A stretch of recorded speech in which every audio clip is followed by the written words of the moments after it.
Let us all remain standing for the national anthem.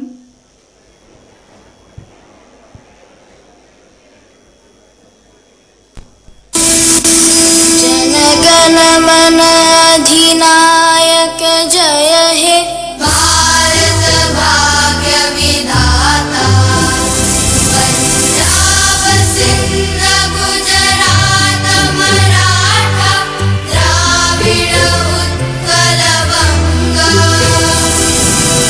Vindhya Himachal Yamuna Ganga उज्जल जलधि तरंगा तव शुभ नामे जागे तव शुभ आशीष मांगे गाहे तव जय गाथा गण मंगलदायक जय हे भारत भाग्य विधाता जय हे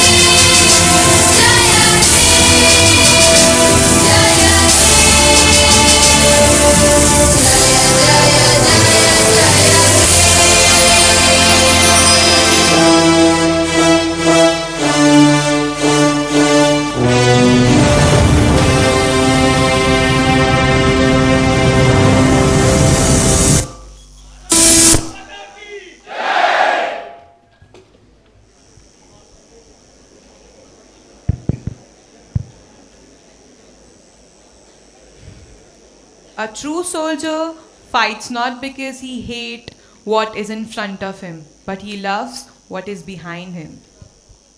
A very good evening and welcome to the 20th Eminent lecture on the role of ideology in terrorism. The Department of Defense and Strategic Studies, established in January 2024, has been instrumental in bringing people from defense background, and because of which we are honored to have with us our guests, each with a wealth of experience in leadership and strategic decision making. In the complex landscape of national security, terrorism stands out as a persistent threat that defies simple explanations. In such situations, the Indian Army plays a critical role in combating terrorism by addressing its ideological roots and employing a comprehensive approach that combines military tactics with socio-economic initiatives and international cooperation. With great pleasure, we extend to you all a very warm welcome on behalf of Sri Balaji University, Pune. On this occasion, I, Khushi Bhargav, interned at Amul, And I, Rohit Nair, intern at Dialstar Digital, student manager at Balaji Institute of Technology and Management, will be the Masters of Ceremony for today's session. It is an honor to welcome our guest, Lieutenant General Dushyant Singh, PVSM, AVSM retired, Director General of Center for Land and Warfare Studies. I would also like to welcome all the other esteemed dignitaries in today's session. Sir, for us to thrive in a very competitive world, Sri Balaji University Pune has an excellent academic program with inbuilt rigor and resilience and a process-driven approach. We would also like to extend our greeting to our Chancellor, Sri Balaji University Pune, Professor Paramanandan Balasubramanian Sir, Vice Chancellor, Professor Dr. G.K. Shuride Sir, and all the senior directors, deputy directors, research heads, faculty members, and to all our student managers. Our university, Sri Balaji University Pune, has also a vibrant ecosystem that nurtures entrepreneurship, and through our interactive sessions with corporate stalwarts, we groom ourselves for challenges in the outer world. Discipline, dedication, determination are the three values on which Sri Balaji University Pune provides career-specific contemporary education with a strong emphasis on practical training and overall development of the students. We are very proud of our sister institutes, namely Balaji Institute of Modern Management, BIMM, Balaji Institute of Technology and Management, BITM, Balaji Institute of Management and Human Resource Development, BIMHRD, and Balaji Institute of International Business, BIIB. Also Balaji Institute of Arts and Science and Balaji Institute of Law, which produced exceptional student managers. The prestigious Times of India B School Survey has ranked Sri Balaji University Pune as top 12 B school in India and ranked top 4 among private university. Sri Balaji University is known for its 100% placement record as more than 300 companies visit our campus for internship and placements. The intense grooming and the maximum learning hour record have enabled our student manager to emerge as a leader in the corporate world. Our university also makes sure that we can interact with at least 200 corporate leaders.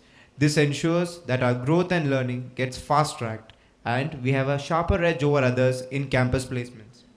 On this gracious occasion, we fondly remember to our founder, late Professor Dr. Colonel A. Balasubramanian sir, for his vision to impart quality education to the youths of our country. Buckle up, ladies and gentlemen, as we deep dive into the realm of learning, prepare to be inspired, uplifted, and driven to new heights. But before we welcome esteemed guests, let us promise ourselves to keep our body, soul, and mind open for learning. As Balasar used to say, learn, unlearn, and relearn. Now, I would like to request Professor Paramanandan Balasubramanian Sir, Chancellor SBUP, to welcome our guest.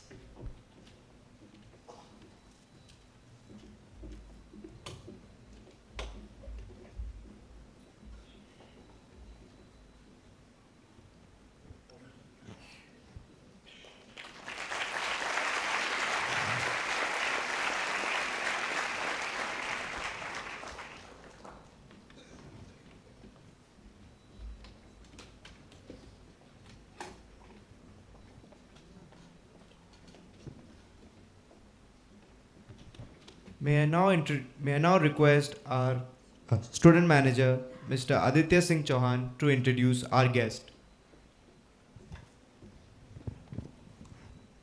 Thank you, Rohit. Good evening, everyone. I, Aditya Singh Chauhan, Student Manager, Balaji Institute of Technology and Management, Sri Balaji University, Pune. Being a defense aspirant, I am honored and privileged to introduce our esteemed guest, Lieutenant General Dushyant Singh, PVSM, AVSM, retired, who is currently serves as the Director General of CLAWS, which is Center for Land Warfare Studies. Sir got commissioned into 9th Battalion of Maratha Light Infantry Regiment in December 1981. He has been an instructor of Human Resource Development in College of Defence Management, Secunderabad. He is an alumni of NDC, DSSC, CDM, and Naval Postgraduate School, California. He has served in varied terrain and theatre of operation in India and in UN as a military observer. He also holds the distinction of served twice in the elite National Security Guard as a Deputy Inspector General and Inspector General. Sir has also commanded the Infantry Battalion, Brigade and a division in Jammu and Kashmir. Thereafter, commanded a corps and headed the Army War College, Mahu. Sir, for his distinguished service, has been awarded with Ati Vishishta Seva Medal and Param Vishishta Seva Medal. Sir was also the Professor Emeritus of Defence Studies at Rashtriya Raksha University, Gujarat. We are indeed fortunate to have such an accomplished and inspiring individual with us today. Let us warmly welcome our guest with a huge round of applause. Sir, the stage is all yours. Thank you. So, hello. I request Professor Paramanandan Balasubramanian Sir for the welcome note.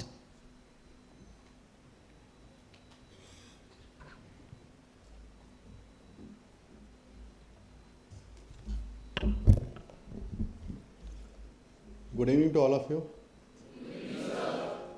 अभी almost 1 महीना हो गया, right? कैसा लग रहा है? Seriously किनको अच्छा नहीं लग रहा? बोलना भी चाहिए, राइट? बट या 1 महीना हो गया. आई नो इट्स डिफिकल्ट, खासकर फीमेल्स का. आई थिंक साड़ी तो रुक गया, right? But sari you can stop, right? Salwar kameez. So tomorrow onwards come in salwa kameez, but thoda nice wala.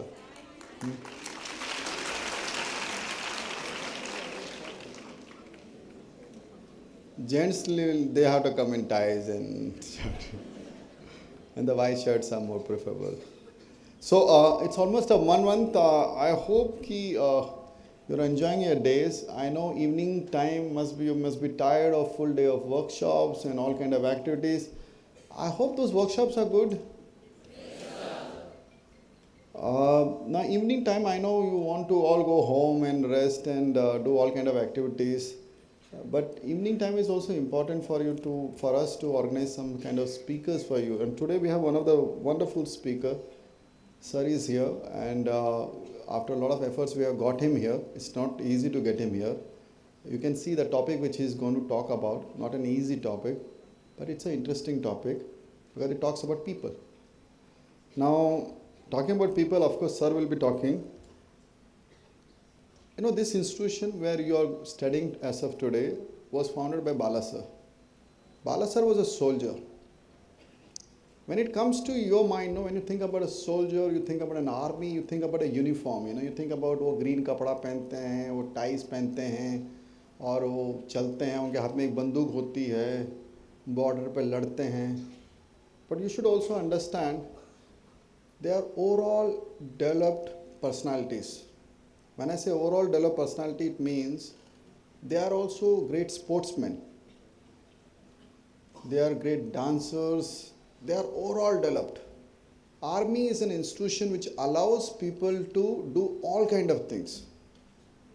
So we have some army officers from Southern Command from Pune who has joined also to listen to the sir today. What you need to understand is learning is very important. And learning doesn't mean classroom-based learning which you are doing as of today. Learning is also about how you sit, how you talk, what kind of question you ask. That is also learning. And also what is important is once you go back to your room or once you go back to your house, what do you do with your time? What we call as free time, me time, my time, pata nahi kya kya time. And then people think about Instagram and all kind of stuff. But how do you utilize your time is also very important because that is what will make you. So Bala sir was a soldier. And you should know, and you must have known by now, he was a 10th fail person. He was nobody. The world has rejected him and labeled him as nobody. So he went through his journey and he went through the institution of army. A small soldier who couldn't speak English, who couldn't talk from a southern Indian village of Tamil Nadu, can't speak much. At very young age of 22, 24, he struggled and he learned something from the army. So when you talk about 3 Ds of Balaji, discipline, dedication and determination, this is something he has learned in army. Army is an institution which holds this country for years. So you need to understand what are these values. In Balaji, when you're coming, you will be thinking, हमको AI पढ़ना है, पढ़ोगे. आप बोलोगे हमको marketing पढ़ना है, पढ़ोगे. Finance करना है, HR सीखना है. Those are all skills and subjects which you learn. But what you have to learn really also is attitude. You should also think about what you want to learn here. The value system. People. You're going to work with your entire life with people. Technology will keep on changing. Lot of things will keep on changing. But what you have to learn here in this institution is how to be hungry for life. At this note, let me welcome our officers which have come and of course our chief speaker for today, sir. Sir, welcome to this campus. It's an honor to have you here. And I think let's start with your session now. Kuki, we are waiting to hear from him. Thank you, sir. Come.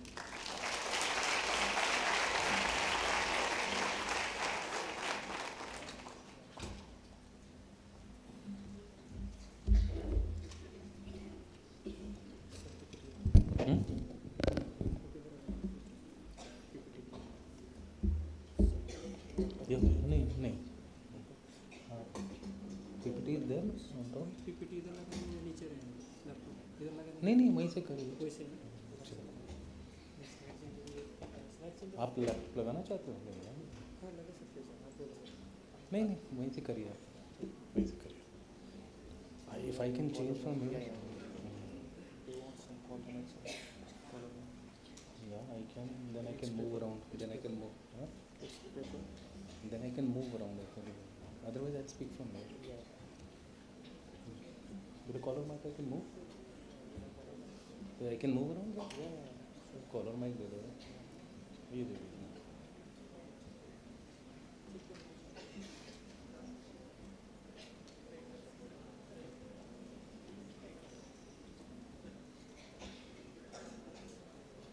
Not working? Okay. Okay, if it's not working doesn't matter. चल रहा है?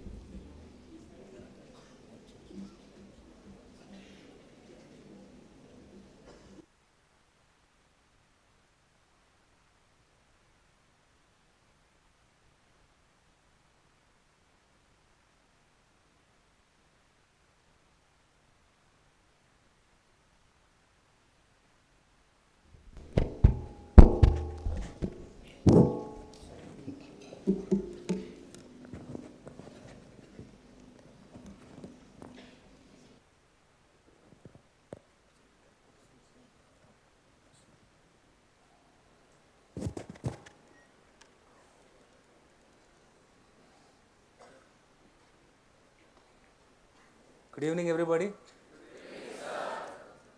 A big hall, lot of audience.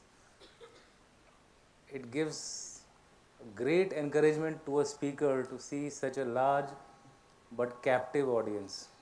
So, pardon me if some of you are going to be here by force, but I assure you that you will learn something different from what you have been going through in the university. At the outset, I would like to thank Professor Anand for having invited me, given me the opportunity, and the Department of Defense and Strategic Studies of the SBUP University for having given me this opportunity to speak to young minds of India. And also, I would like to thank the veterans who have spared their time and have come here to listen to us.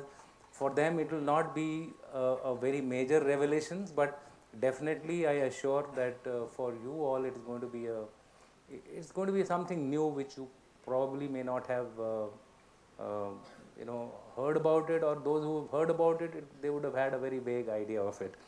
At the outset, whenever we used to have such lectures in big halls, I used to really welcome when I was a student, because that used to give me an opportunity to sleep. So you are at liberty to sleep, but make sure that what you lose, you will never get it back.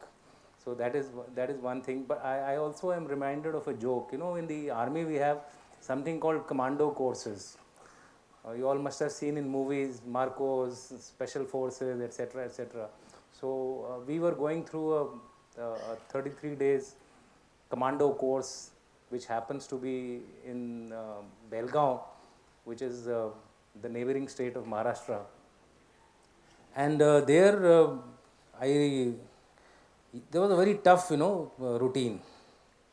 The routine was such that you really didn't get time to sleep. You used to get up at around 3:30 and go to sleep at around 1:30, and again get up after about 2 hours. So you had to develop this knack of sleeping even when the instructor was talking to you 2 meters in front of you, right? So you guys are having a ball here. You all have almost. If I have to start looking at each one of you, I'll take a lot of time. With that, let me talk about something serious. We will be speaking about ideology and what role it has in terrorism. Now, why I selected this topic? I selected this topic. I could have spoken on leadership. I could have spoken on any other subject which would have been a little more exhilarating, little more Josh talk kind of a thing. But I thought, since you all are students and you all are students of MBA mostly, you're used to going into theory before you understand the practical. We all hear about terrorism, but we don't hear about what goes behind terrorism, why terrorism is being propagated, or so many terrorist movements are taking place. So what I will do is, I'll cover my talk in basically these three major heads. I think I'll come out. Okay, so what I'm going to do is, I'm going to speak to you all firstly about understanding the nature and motivation of terrorism. Why people get motivated to terrorism, what is its nature, Then I'll talk about the role which ideology plays in terrorism. And finally, some measures not to deal with terrorism per se, but the cause of terrorism. And one of the major causes of terrorism is ideology. So how do you counter the ideology? That is my focus, and not so much so kinetic operations, etc. Because that is something which the security forces keep doing, and you keep reading in the news media as to what is happening in Kashmir, what is happening in Northeast, etc. So with that, let me first talk about why do we have to talk about terrorism. The map which you all are seeing, it is called a heat map of terrorism. Now all the dark red spots are the places where terrorism is widely spread. And what is the color of India? It's almost as dark red as dark red could be, and you find the entire neighborhood of India which is dark.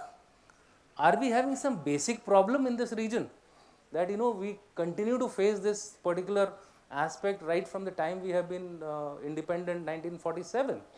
So there is something wrong in South Asia. And what is wrong in South Asia? In my view, ideology is one major aspect which we have not been able to counter of violence being propagated by terrorism. It has come in different forms. As we will go along, we will see how terrorism has actually evolved over centuries. It's not a very recent phenomena. It has been there since the BC. So that is the vintage of terrorism. So therefore, I thought, let me show you this map. There are 37 conflict points in the world. 37 conflict points, and of this, majority of them are being propagated by terrorist movements. So it becomes important for you, even if you are an MBA graduate, you can be a victim of terrorism, because terrorism has no boundaries, it has no countries, it can be perpetuated anywhere and everywhere, in an aircraft, in a bus, in a train, even on the sea, right? So with that, what is the gravity of the situation? Why is it so serious? I told you in a very broad term, but I'll now flash some figures. 22% increase in deaths globally last year. But surprisingly, there has been a drop in number of attacks. 23% attacks have dropped. What does it indicate to a good analyst, say an MBA analyst? Lethality has increased. And if the lethality has increased, why it has increased? It's because of technology. But technology alone is not the major reason. The technology of today is spreading the ideology in a manner that even individuals are getting affected. So therefore, the next figure will convey this to you. 54% attacks are by terror groups, and 46 where groups have not been assigned. That means almost 50% of these attacks are taking place by individuals getting motivated by today's technology. You're getting my point? So he may not be from any group, and for conducting a terror attack, it doesn't require a lot of money. Let me tell you. The most richest group of terror was Al Qaeda. At its peak, its budget was $30 million. And around 5-6 years back, it had got reduced to about $1 billion, and now it's almost non-existent. So what I'm trying to say is that today you got to be very careful. People are getting motivated on their own based on the technologies which have emerged, based on the social media, based on the propaganda, and the terrorist groups are taking advantage of it. Indirectly, they are responsible. They have got journals coming out. You will be surprised that Al Qaeda and ISIS release a journal in India on the deep net, that is called dark net. So people get hold of such journals. You got VPNs, etc., through which they propagate this. In between, it had stopped for about 5-6 years, it has resurfaced again from last year. This is a point of worry for us. And behind all this is ideology. Then, which are the groups which are most lethal in the world?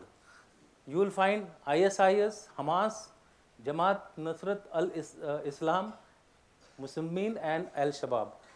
The last two are mostly restricted to Africa. The first two, ISIS and Hamas, to West Asia. But ISIS has its roots in our region as well. And AQ is almost dying down because A, number of reasons are there, and B, its ideology is not now finding that much of traction in the environment. So therefore, not many people are getting attracted by them. Then there are other factors like charismatic leader, etc. They're lacking a leader. They're lacking a leader who can actually motivate them, get them together. Then there has been a surprising change here. Afghanistan has come down and Pakistan has come up in terrorism. But the impact of that is that attacks in India have increased. It's a way of deflecting, because terror groups have some kind of a inter-group coordination and cooperation. So if something is happening on the western border by, let's say, TTP, there is one of the groups of Pakistan, they will have links with LET.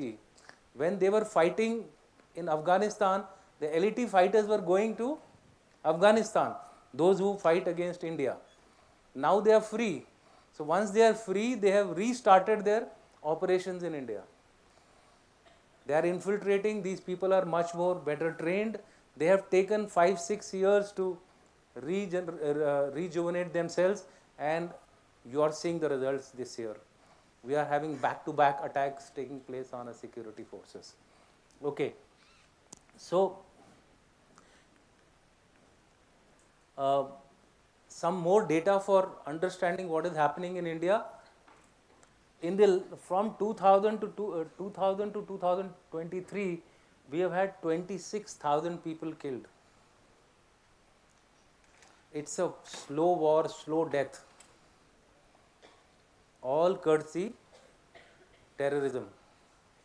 Total in India, through all told terrorist-related incidents, 50,000 plus people have been killed.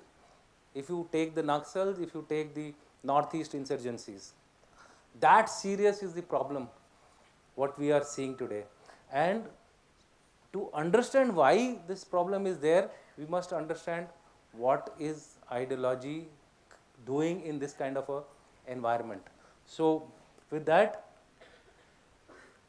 what is terrorism? You know, what do people understand? Common understanding of terrorism. What do we mean? Why have we started calling terrorism so often nowadays? In fact, if you open the TV or you open any of these platforms, you will find terrorism being discussed almost every day by one channel or the other. But what is the meaning of terrorism? Surprisingly, we have not arrived at any common understanding of terrorism. The United Nations has not been able to actually give out a definition which will be acceptable to all the nations of the United Nations, all the countries of United Nations. So therefore, everybody has a different definition of terrorism, and therefore what happens is, everybody has a different approach to tackling the violence. Right? So if as per my definition, if somebody has done a particular act, it doesn't fall under the terror act, so he'll be dealt like a common law and order situation. That results in that particular terror group becoming more and more bolder, and subsequently then it will actually create a terror incident, right? So, first time the word terror was used in French Revolution. Anybody knows when did the French Revolution take place? Yeah, so that was the first time the word terror came. It's a French word which has been modified into English. Then it is known as the systemic use of violence and intimidation to achieve some goal. It could be any goal.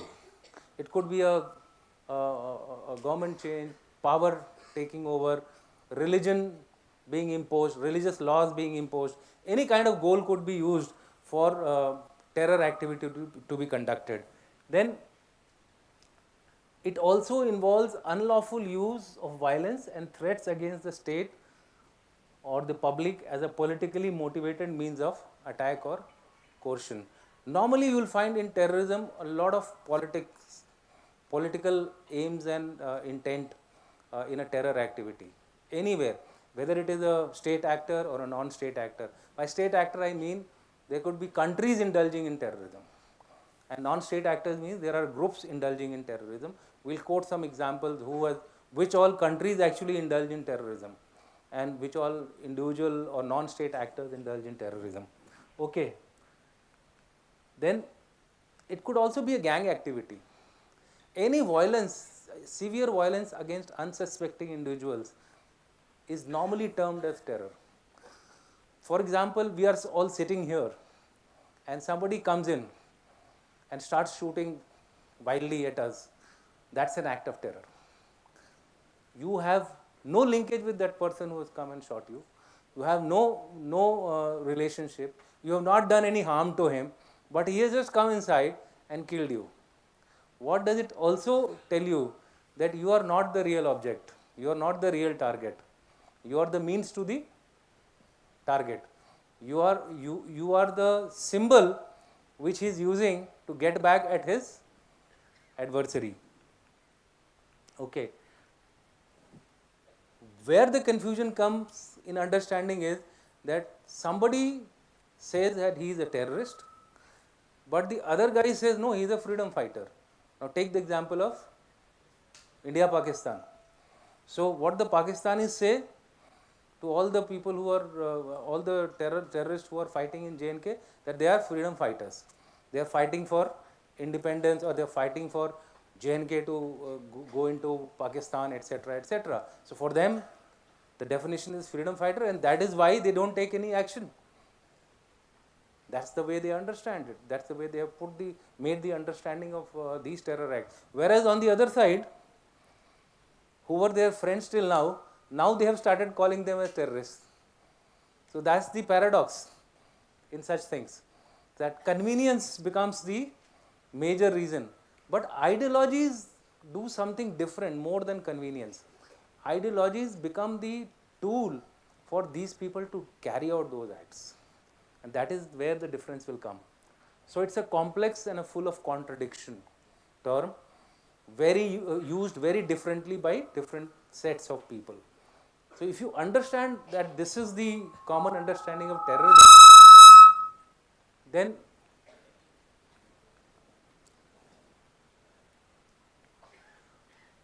okay.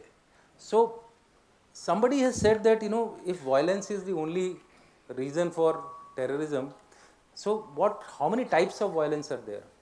There are broadly 3 types of violence which is there in the world, which can be classified as, routine violence, day to day, small little crime, etc.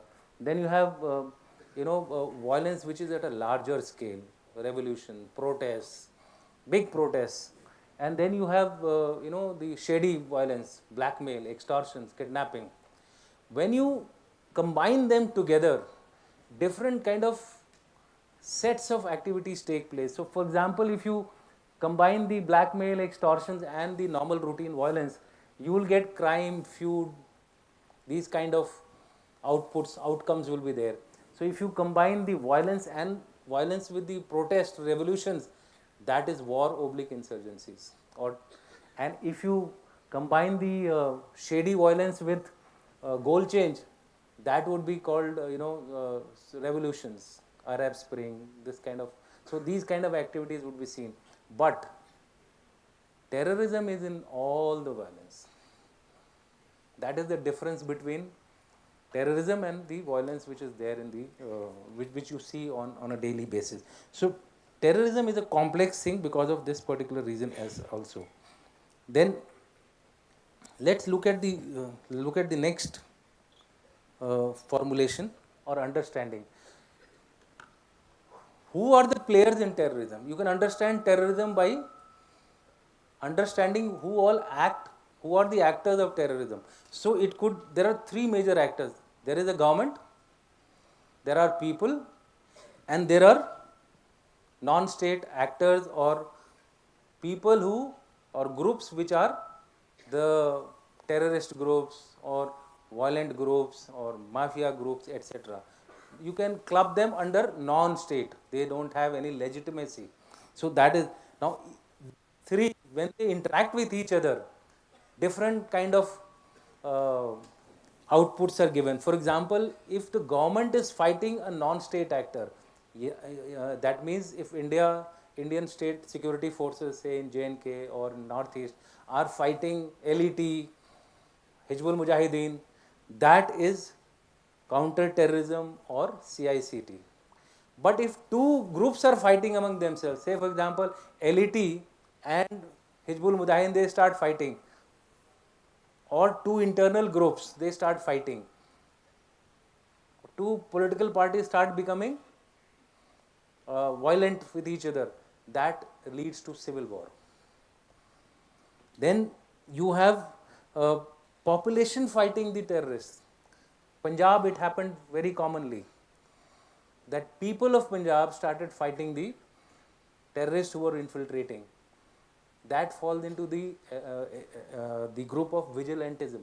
The people themselves become the defenders. Myanmar, it is happening. In Myanmar, there is a people's group, People's Defense Forces. Now, all the villagers, they've got together, they've created a kind of an organization which actually fights the other groups also and the government forces also. Then you have the population itself. If population starts fighting the government, that is oppression. Normally you will find revolutions, etc. as part of this. What was Iran case? It was a case of revolution because the people in Iran started fighting the Shah government. Similarly, you will find Arab Spring also something like this which happened. So these are different ways to understand as to what is the meaning of terrorism. Okay, so having seen what is violence and what is terrorism, how does the UN define it? Mark each word in this. Any act intended to cause death or serious bodily injury to a civilian or to any other person not taking an active part in hostilities. That means somebody comes here, you are not fighting him, but you get killed. That is an act of terror, right? When the purpose of such act by its nature context is to intimidate the population or to compel a government or an international organization to do or not to do anything. Yani, what it means is that when I have done this act, I want to force, say for example, the Chancellor of Balaji University to give you all 10 days more free in the year. This is the feedback which I have got, let's say from the from my interaction which I was having with the people, right? I'm just giving a very, very kind of a very mundane example, but at a bigger scale, when somebody does something like this, it would mean forcing the government of that country, let's say government of India, to withdraw Article 370, right? So if I start taking actions in a way that Kashmir goes up in flames, and I want the intended actual aim is that the government of India should come on its knees and withdraw Article 370. Okay, so that is the meaning of this particular definition, but it is not complete, let me tell you, because it is subject to misinterpretations. So how does government of India define it? Now you see the difference in the government of India's decision, definition. Any act intended to cause death or serious bodily injury to a civilian or to any other person not taking an active part in the hostilities,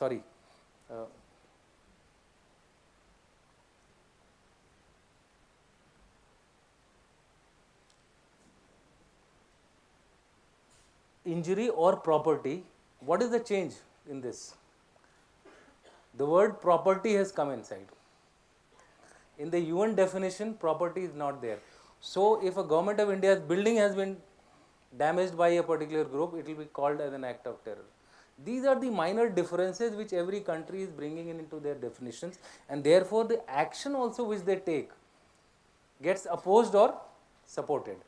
The opposing side adversary will oppose this, saying that it is not an act of terror, whereas your supporters or your people aligned to your country will say no, it is an act of terror, basically because the way I have defined the act of terror induces fear and is targeted against any group of people identified by their political, philosophical, ideological, racial, ethnic, religious, or any other.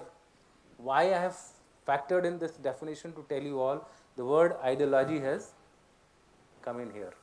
It was not there in the UN definition. So people still don't recognize officially that ideology has any big role to play in terrorism. Whereas Government of India feels that ideology is a very, very major part of it. The experts do recognize the fact that ideology is a very key driver of terrorism. But the only thing is that people do not officially recognize it. When a non-governmental agency writing is not an authority. If I am a professor somewhere and I write that yes, terrorism has a major content of ideology behind it, it will not be accepted as an authority. It is a view, it is an opinion, it's a point of view of that particular writer. So unless it comes into the scriptures of that particular country, of the UN or of any international body, you can't classify it as terrorism, and people take advantage of that, because if you fight a case in even in International Court of Justice, they will point out these minor differences. Now, the best definition as per me is the definition which India has put it in its constitution, but indirectly, very interestingly. It's not been directly put, but it has been indirectly given the validity by Indian constitution, and that is the National Security Guard Act of 1986. We all are under a parliamentary act. For example, Army has been raised under the 1950 Army Act, which was passed by the Parliament. Similarly, when the NSG was established, National Security Guard, all of you are aware what is the NSG. NSG is that black cat commandos who keep coming on and off, right? So they have been established under an act of Parliament, and in that particular act, they have defined terrorism, and this definition, to my mind, is what we are actually following in the country. Because now if you look at this particular definition, it includes every possible act of violence as an act of terror. And that is why we now have switched over to calling anything and everything as terrorism. Read it. This is very important for all of you to know. Terrorist means any person who with intent to overawe the government. Now the factor of government has come in. Was it there in the other definitions? It was not there. As by law established or to strike terror in the people or any section of the people, this is okay, it was there.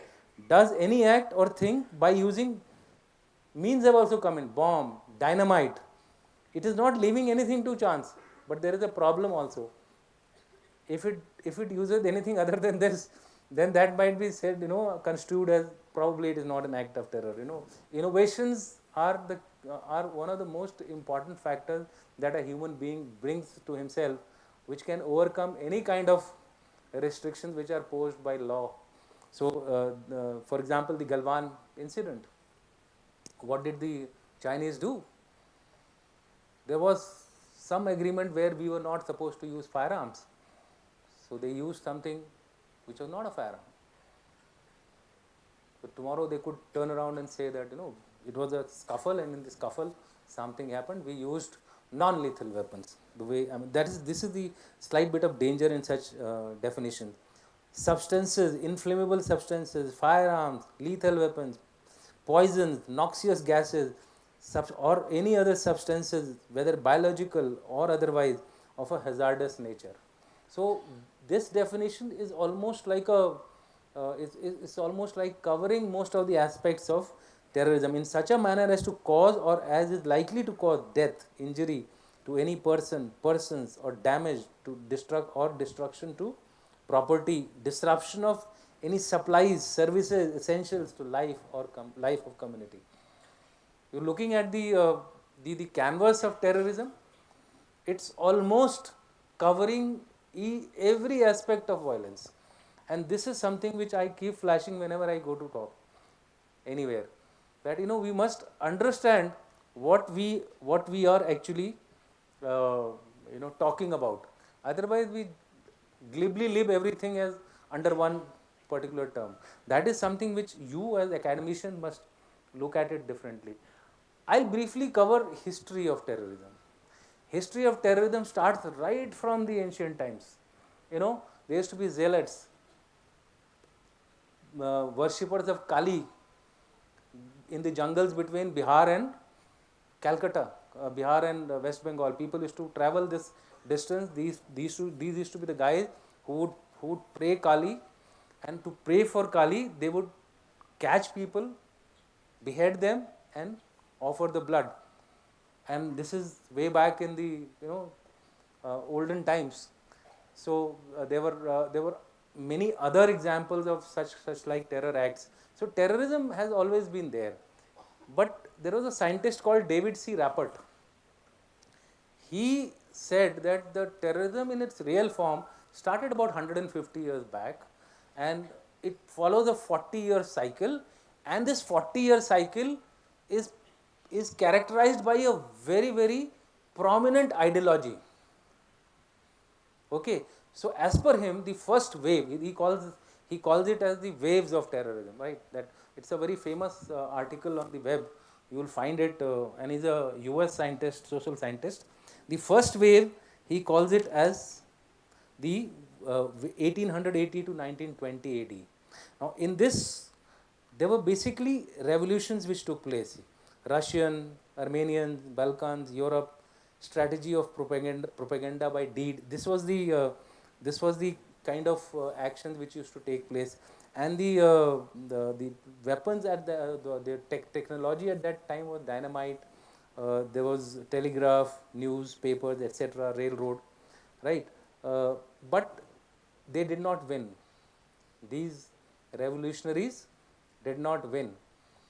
Government reformed itself and managed to quell these revolutions, whether it was the French Revolution or the Russian Revolution. If you go to the next wave, World War II wave, this is the only wave which won, which actually this is the only wave which achieved victory over government forces. And this is called as nationalism. The first one, the predominant ideology was anarchism, right? Anarchy was the ideology. In this wave, it was nationalism, because all the countries all the regions were being ruled by colonial powers, either UK, France, Germany. They were ruling the local people. So there was a lot of nationalist movement which started off, and most of them won against the local governments, whether it was India, whether it was West Asian countries, African countries. By and by, slowly they won against, and the colonial power had to move back. This lasted for about 40 years. So the span was right from 1920 to 1960. But the third wave is even more interesting, and the reason for the third wave to come was that, well, they got the independence, but none of them, or most of them, did not know how to rule themselves. They had suddenly been thrown into power, the colonial power had gone, and the country started further sliding into poverty. Moment there was unequal distribution, poverty was taking place. What started off? Lenin and Marx. Communism started off in a big way. You would have found in India also, the Naxal movements, etc., which started off in that particular period of 60s to roughly about 90s, thereabouts. So, but this was the shortest wave. 30 years, a lot of guerrilla type of terror activities took place. They were professional guerrilla movement personalities. They would be called.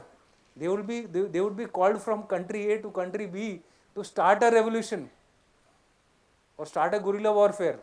Che Guevara was one of them. from Latin America to Africa. He used to be called on hire that you please come here to Latin America and start a guerrilla movement in that particular country. So that was the period, but that period got again lost its steam because of two reasons. A, communism as an ideology started losing its impact, and B, USSR, which was the main funder of this kind of activity, broke up in 1990. So that was the end of, you can say, third wave. The fourth wave is the wave which you are now in, and that wave is post-colonial, religious wave. It is this wave which is becoming more and more dangerous. It has crossed the 40-year mark now. So his theory is proving wrong. The David Rappert's theory is now being rubbished because they said, no, ये 40 साल वाला, this formula is incorrect of yours. This wave is likely to last longer. It is more lethal, more volatile, and that is why we need to understand what does ideology do. And hence today's talk, this was all bhumika which I tried to make as to why ideology is important for us to understand, because ideology is one thing which is creating all these problems today in the world, across the board. What is happening in America? It's a matter of time when you'll find that America will be divided on two major ideological platforms, conservative, right and left. There are people who are on the right side, and there are people who are on the left side. So somebody says that, so what? The fourth wave will also ultimately go out, but terrorism will remain. So what will be the fifth wave? This is a question which I wanted to ask you, to anyone and everyone here, if they can respond. And that will also give you all an opportunity to wake up, especially those who are sitting on top, enjoying themselves.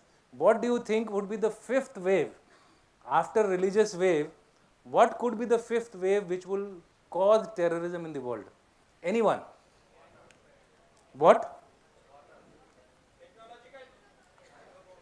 I am just talking about the ideology. What would be that ideology? Politics is there in everything. Politics is not an ideology. Ideology is something which is an idea. What? Fear is not an ideology. Fear is a means. Fear is a means.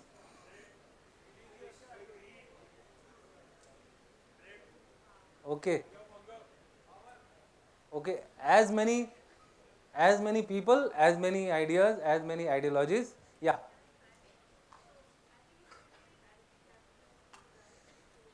Yeah. You may be right. It could be anti-capitalism. People may get ultimately fed up of rich becoming richer, and ultimately, what would that mean? That would mean re-emergence of the communist ideology. So it would be a re-emergence, an old ideology coming back. It could be anarchy which could come in. Go to Africa.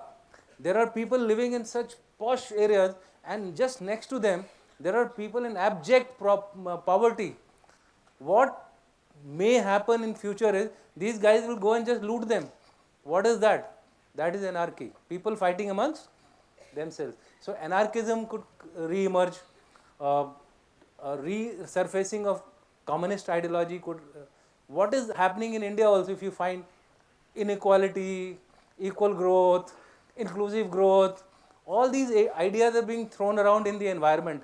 It just, human mind is very, very fertile, Somebody has to pick up this idea, some charismatic leader has to pick up this idea and start propagating it in a manner that it becomes a mass movement. And movement, it becomes a movement in country A, you will find the country B also getting affected. Bangladesh will start up in Nepal, will start up in Bhutan, all over. So therefore, that is the power of ideology. But there is one thing which, why I asked you this question was, because all of you are doing MBA, so I thought you will be able to catch that thing, which I was trying to hint at. Globalization. That could become a kind of an ideology where international actors would like to rule the world. Okay, what is Elon Musk doing? What is he doing? From China to America, he is trying to influence everyone. He will say, to hell with America, to hell with India, I am the boss, I'll stop the Starlink, and you can go, you can do any form of navigation which you want to do.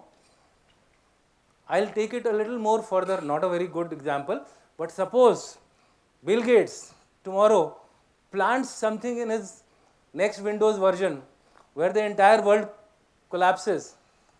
So that is called globalization. So maybe the globalization will become the fear of the people, that there are few who are controlling the entire world, whether it is finances, whether it is technology, whether it is power. I mean, it's Elon Musk who decided, I'm coming to India. Next day he said, I'm not coming to India. What did India do? It quietly said, okay, go back, don't come to India. Who had the power? Money wise, India is more richer than Elon Musk. But Elon Musk controls that global trail which he has got, a global capability which he has got. So what I'm saying is, it could take any form. So be wary of it, be watchful what may happen in the future. Okay.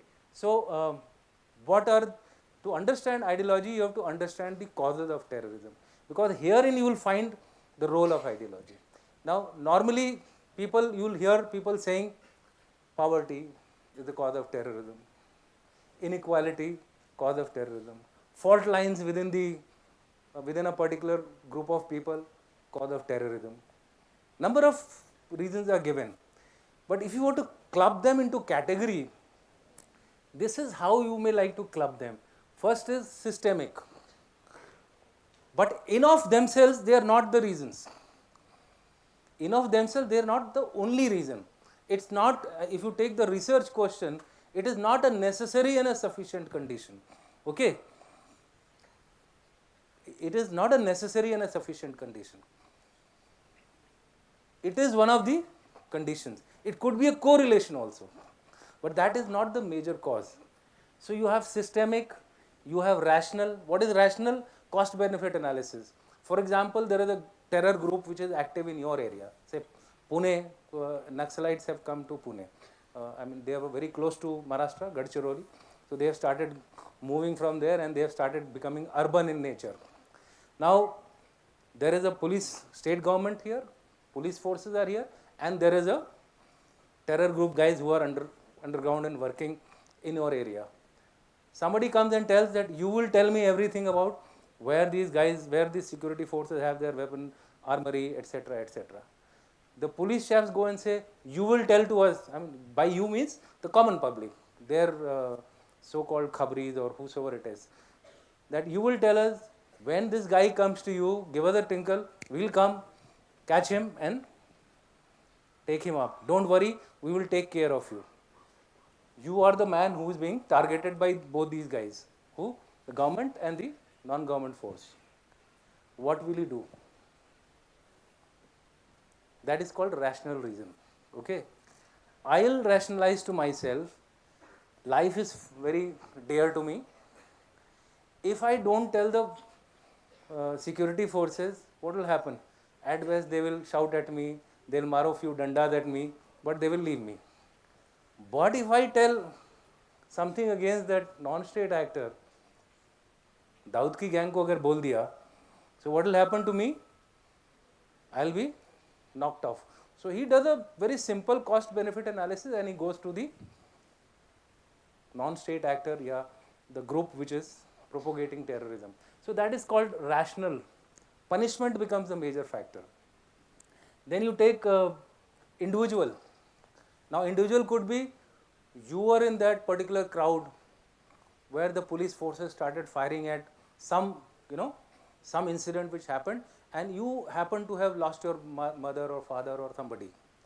Now you have now generated a kind of a internal opposition against the security forces. So now you take a vow, okay, I am going to join the terror movement and I am going to kill the. So that is called individual reasons, personal grievances.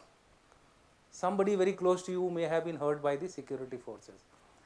Personality types, that is also an individual reason. Some people are prone to getting radicalized. Their personality is such that they get quickly influenced by a particular narrative which is taking place.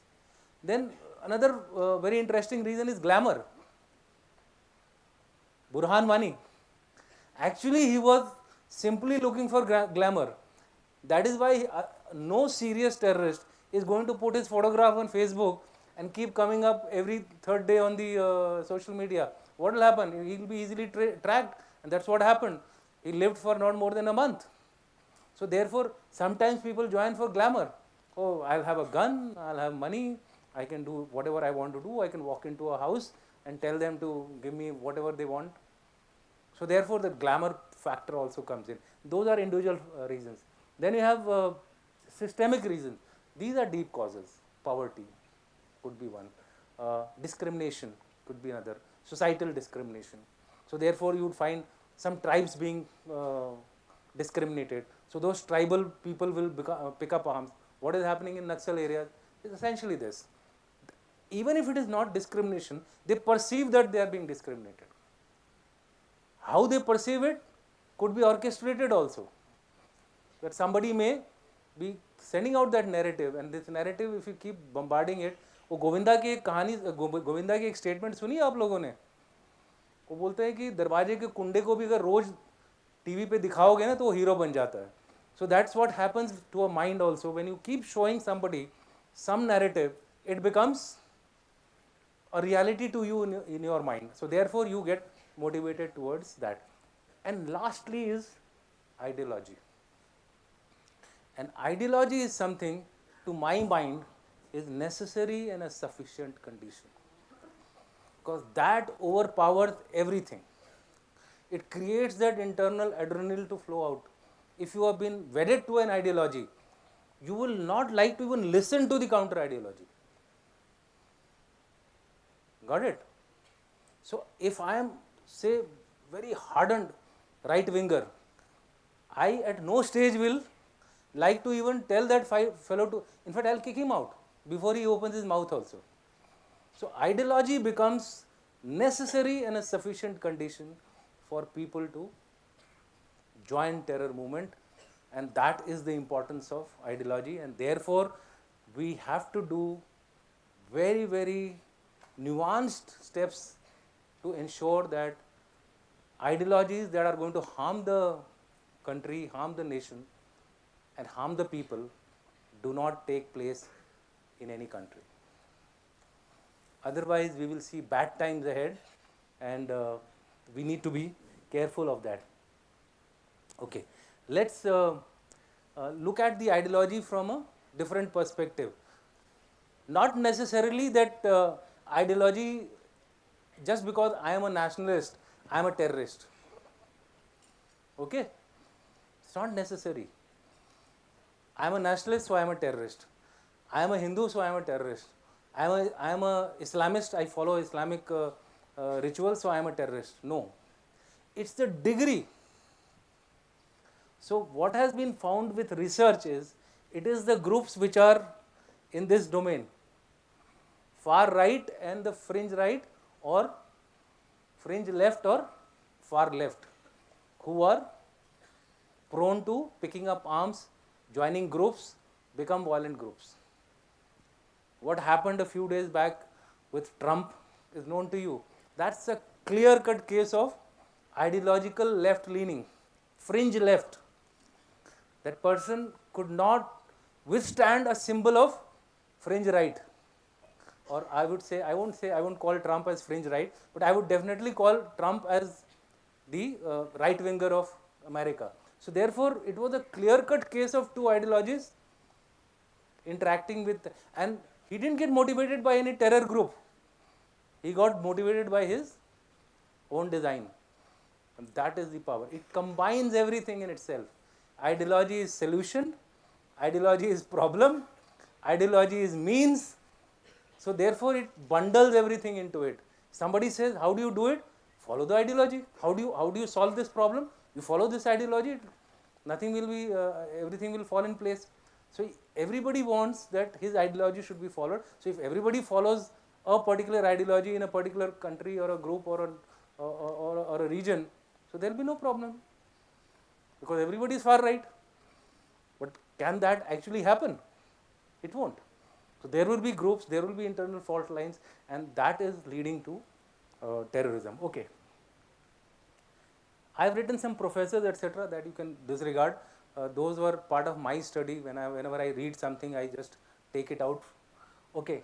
So, in a nutshell, this is the role of ideology, and this each one of you can read it also if you want, or I can read it for you. It ties all causes into one bundle. Okay, it rationalizes everything.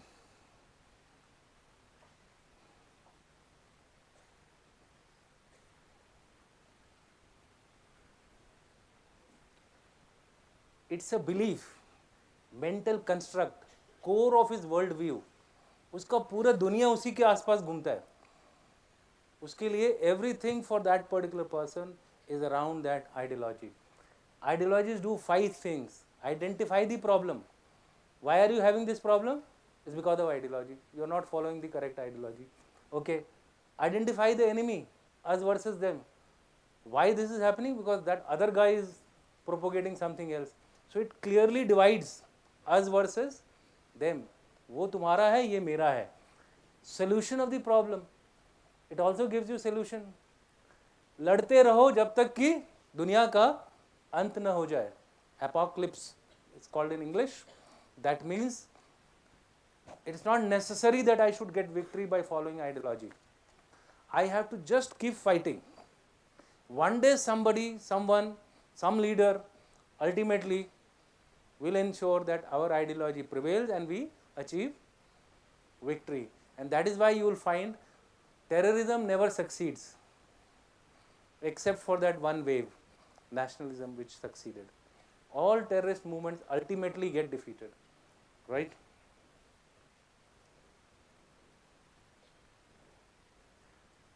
So I thought, since we have spoken about ideology, I must also speak to you about Islamic ideology, because today there is a perception that world over it's Islam versus Christianity, it's Islam versus Hinduism, it's Islam versus Jews.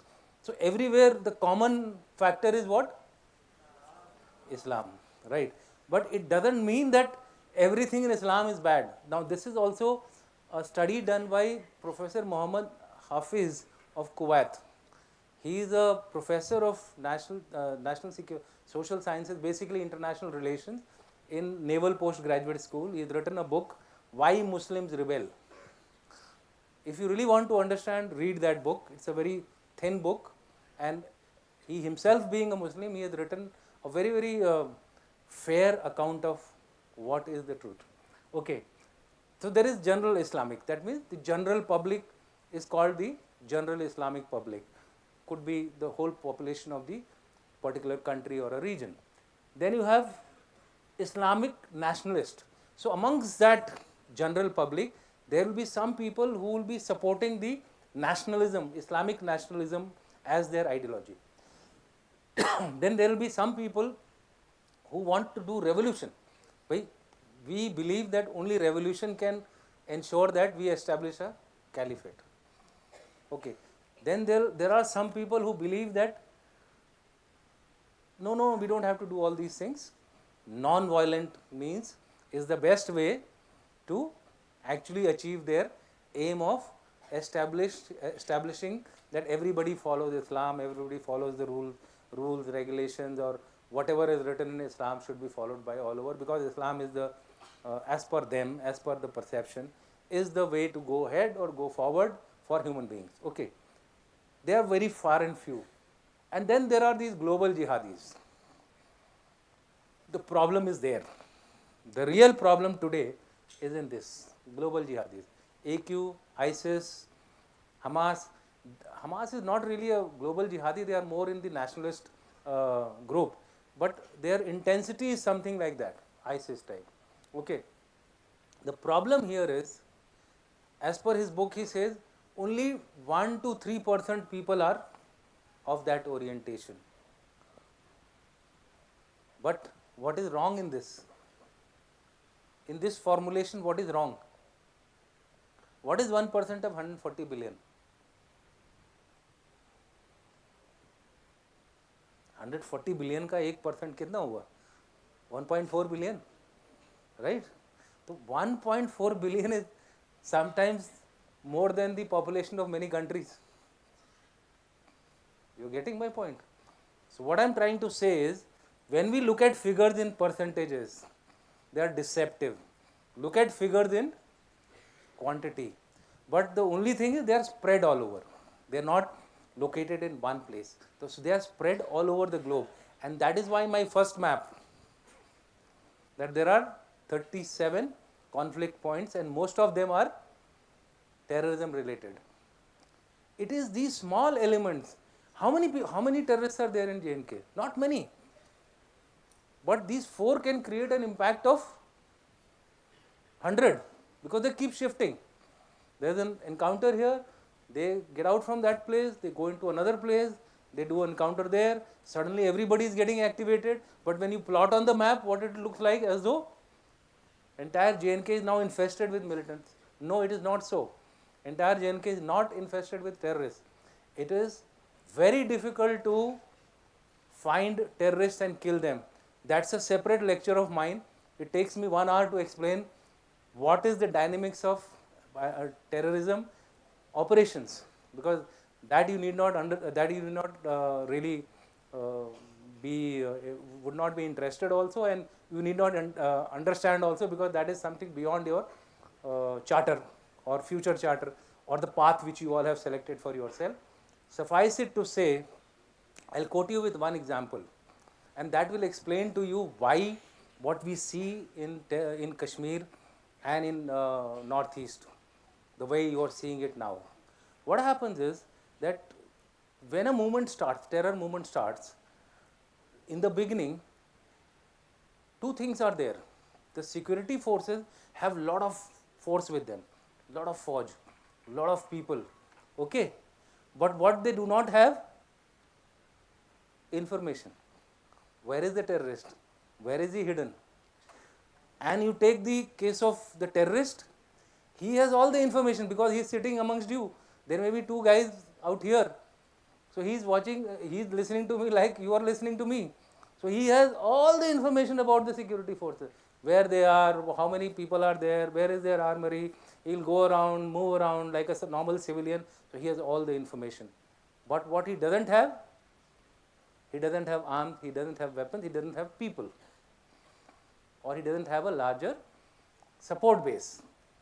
If he goes into the public might disclose this thing. So he doesn't have that initial bit. So there are advantages with both sides. So what normally you do, if I am strong with a hammer, so I'll start hitting the hammer to ensure that कि आवाज भी सुन करके कोई मेरे नज़दीक नहीं आए. So that is the way the security forces operate. And what has he got? He's got information, so he keeps hiding around, lurking around. He keeps gathering information. He finds a weak spot in a security forces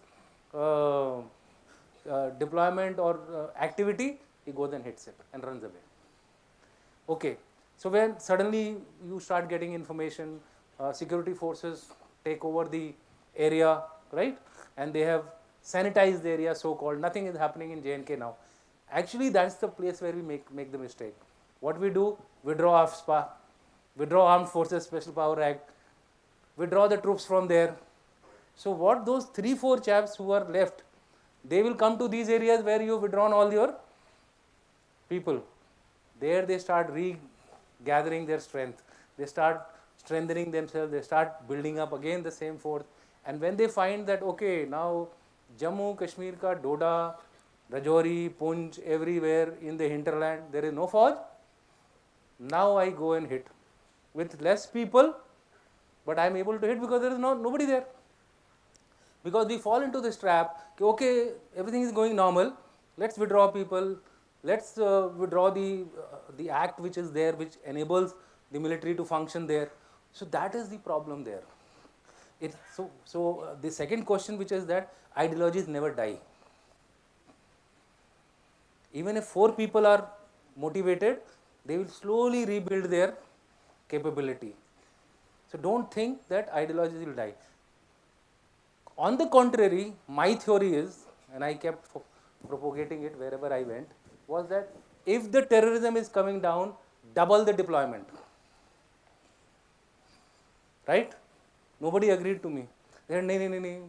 Politically, it is a very incorrect kind of a thing. Why, if there is nothing happening, why are you increasing the deployment? It's like this. If there are 1,000 needles in a haystack, it's very easy for you to find them. Initially, when you start operating, you will find every day the security forces will achieve success. 2 killed here, 3 killed there, 4 killed here. Moment the needles become 3, 4 in a haystack, can you find them? Then you require more people to actually search that haystack and find them. It's a very difficult operation, very difficult task. So we should not come to conclusions when we start having these attacks, attacks re-emerging in J&K, etc. I thought I must put this point across to you that it's not that the Indian Army has in some form or the other become weak or something like that. No. It's the dynamics of CICT operations. Indian Army will prevail over these people. It's just a matter of time. The only thing is that we have to be careful with the way we operate so that we do not give them the chance to re-emerge, because re-emerge they will, because ideologically they are wedded to it. So even if one chap is alive, he will work towards raising the organization back again. And hence we say, India में दोबारा नक्सलवाद क्यों आया? From the 60s, it came back again. There are these proponents of ideologies who work from outside, OGW, बाहर से काम करते हैं. They work from outside and ensure that people actually follow these ideologies. So with that, I thought this slide I must show to all of you. How do you counter it? Last part of my talk. For a layman, you can do 3 things. Either take direct action, or take information operations, or you do social entrepreneurship. This is, as we are moving forward in the world today, these are the new things which have come up in catering for terrorists. Earlier what we used to do, only security forces were involved. But now it's no more that. Now you have to be social media savvy, you have to start creating counter narratives, you have to start fooling the terrorists themselves by sending out messages on social media. You can now no more be hands off. Okay, my job is only to go and search the militants and kill them. No. You have to have a proper information operations to ensure that you are able to defeat them at their own game. What are they doing? They are exploiting. If a security force by mistake kills an innocent because he was running away, that time there is no time to think. The guy is running away, you are telling him to stop, he is not stopping. So the reaction of a security person would be to shoot. And if he shoots, he is killed, and it so happens that he is not a terrorist. So everybody will go after that particular security force. He had no intention, he doesn't even know who this fellow is. He is only reacting from a instinct the way he has been trained. Right? So we have to be now savvy in everything. And that is why nowadays people say that for defeating any kind of ideological movement, a whole of nation approach is important. You are important. I am important. The guard outside is important. The person who is letting you in, and if he is not checking your mobiles, if there is a rule given that mobiles will not be brought in, he is important. It's no more the job of only the armed forces. If you want to be safe, you, me, the entire nation has to fight terrorism. If somebody is propagating an ideology, if you feel that it's a violent ideology, he may support a particular idea, but he can't support violence for that idea, right? That is something which you have to oppose. I'm not saying that you start telling him, no, you don't follow the left ideology. No, you follow left ideology, but don't pick up arms to follow the left ideology. Don't be violent to follow that particular ideology. That is where you and me have to fight. So when you talk to each other, that is the area you have to identify the nuance between opposing the opposite side. Us versus them has to be nuanced. It cannot be simple black and white. That is important. Okay. So, encourage alternate voices. There are good people. We don't listen to them. Throw them out into the environment, put them in the social media, promote them. Influencers are only doing one story, you know. या तो वो इसको support कर रहा है या तो वो उसको support कर रहा है. थोड़ा, I mean, you have to start putting up ideas and ideologies which are better for educate against us versus them. Exactly what I told you. Promotion of just cause strategy. You know, what is justified, that should be promoted. Not that, you know, you just promote anything just because he is following my ideology. Even if he has done something wrong, let me support him. No. If he has done something wrong, that should be accordingly told to people. Similarly, even-handed use of media. Today what is happening, media is getting absolutely polarized. They are as polarized as the ideologies. That is where we have to start now thinking of you know, measures. Maybe people will have to come out. Maybe people who come on the media, they have to start. Who is giving you money to go on the YouTube? No. Everybody is picking up a mobile phone and becoming an influencer. उसका एक दिन चल गया तो suddenly he feels this is the way I have to earn my money. There are people who are earning their living only on YouTube and by spreading wrong things. Nothing has happened, but he will say, Chief Minister resign kar diya. Arey, when you check actually on ground, nothing like that has happened. But he is earning his money out of spreading rumors. Such things have to be actually checked and ruthlessly removed. Unfortunately, we don't have a captive social media platform. They're all being controlled from outside. People actually promote these kind of misinformation and fake news. We have to find answers to these, and but they will not be effective if you and me don't promote them. You used to go and start liking it. That's why I said it is no more a individual war of the security forces. It is war by the entire nation against a particular ideology. Don't like it, don't watch it. It will not suggest to you. Now there are programs, if you keep watching that particular type of a video, it will keep bombarding you with only those things. What has it done? It is radicalizing you through technology. Earlier, where there used to be, you know, professionals like me trying to radicalize, brainwash somebody. Now it is happening on its own. Today, Deshmukh ma'am was asking me, you know, about AI. This is what AI is doing.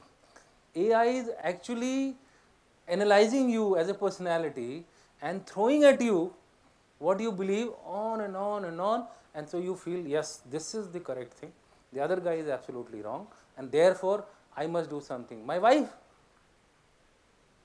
so then I had to tell her, yeah, stop seeing that thing, otherwise every day tere ko wahi video, they will keep circulating the same type of videos from all over the world. First thing which will be there on our YouTube top is that only. That is danger which we are having now.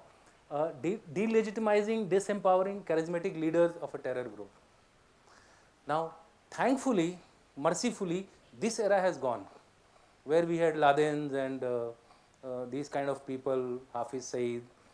They were considered as charismatic. So whatever they said was a letter in gold, cannot be disputed. वो फतवे जारी करते थे, right?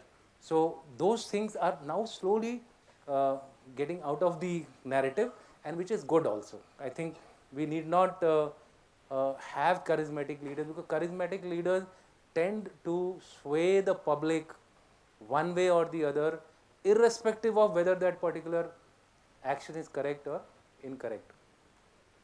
Then means to propagate a counter ideology.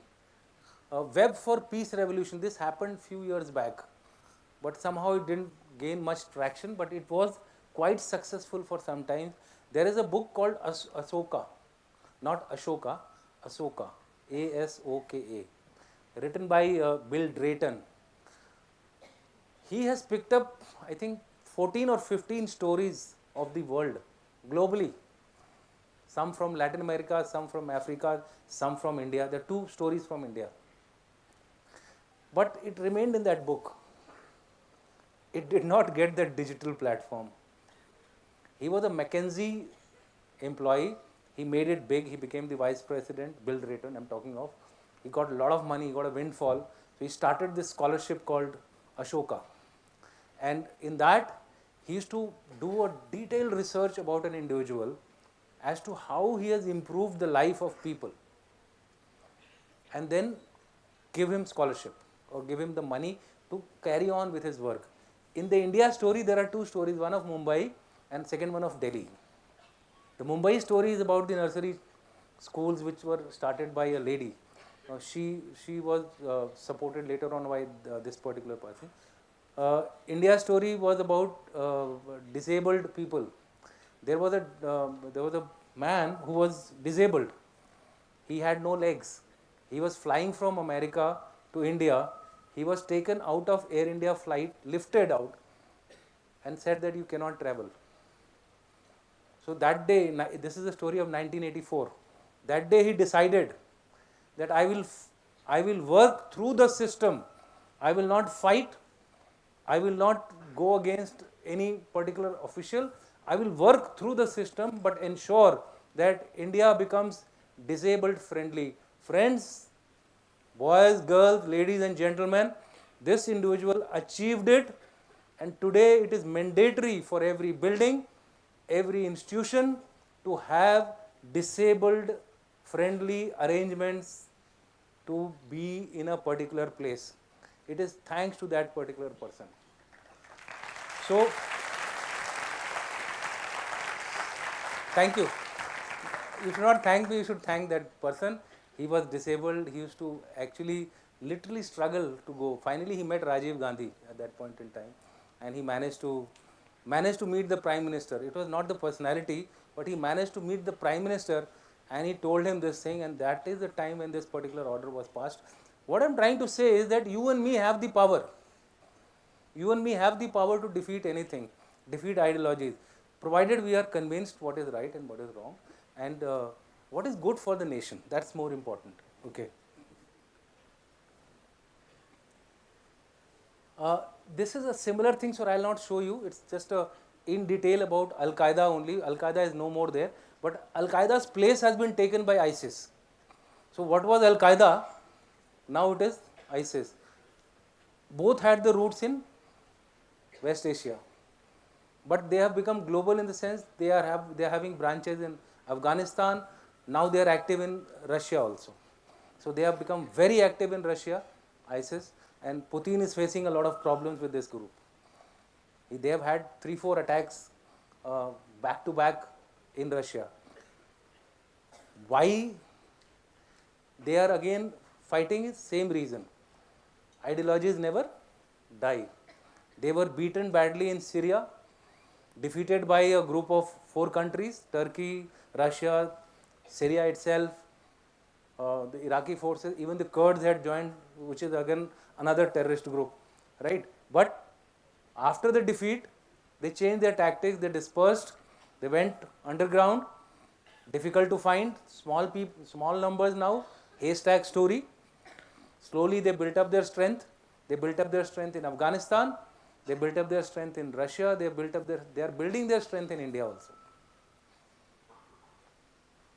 Slowly you will find India also getting affected by this. The moment you start having hinterland attacks, that will be the time when you will realize that probably हम लोगों ने कुछ किया नहीं इसके बारे में. We should not play to the galleries. We should be faithful to the nation. That's the way I look at it. Okay. Article 370, I thought let me mention this particular thing. Article 370 abrogation was a very good step. The space which was provided by this particular action, we should have utilized it more gainfully, not only politically, but also militarily, security forces wise.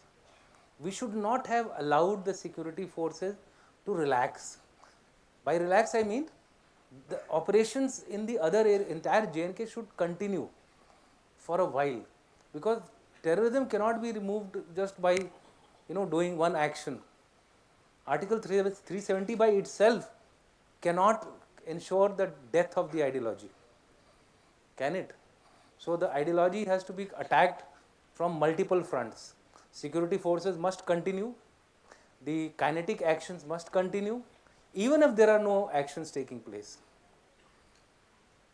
Now, I was reading an article yesterday which is saying that this gap was used by, you must all read this article, this has come yesterday only. This gap, this period of lull was being used by the terror groups to infiltrate your system. They were sitting in halls, they were becoming sarpanches, they were becoming appointments in the government hierarchy to be active when required. So they became the information feeders, they became the resource providers. Ultimately, now they are attacking almost every third day. There is an encounter. One day we have an encounter, next day they have an encounter with us. So therefore, what I am saying is that don't go by lulls. Lull is वो बोलते हैं ना तूफान के पहले का शांति है. So that is something which we all have to ensure, that our efforts have to be continuous, because ideologies never die, they are of a permanent nature, they can reoccur, they can resurface, and if it can resurface, your actions to undermine that ideology must continue. By undermining, I don't mean only writing against it, no. By undermining, I mean also taking actions to ensure that that ideology doesn't find space in our discourse or in our governance structure or in our day-to-day activities. If we give them a chance, they will exploit it. Okay? So that is what I wanted to tell about Article 370. Khatam? Okay, so that is Jai Hind from my side.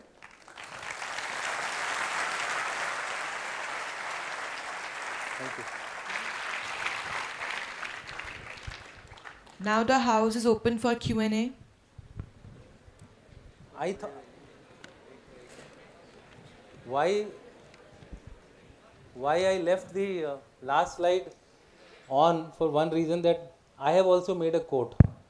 So this quote, anybody can quote, giving my name: radical Islamic ideology of a group like AQ, ISIS, coupled with underlying grievances, propagated over the 21st century, collaborating marvel of the web, has virtually propelled a non-state actor into superstate.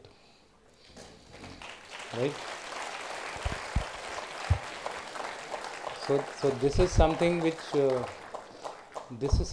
you all must keep in mind, that there is huge potential for people to become big in today's world because of the technologies, because of the resources, because of the way people are connected now. It's very easy to reach out to people. Thank you. If there are any questions, I will be more than willing to answer. Otherwise, you all can get up and feel fresh, refreshed for the next day. Yeah. Oh, very nice. Yeah.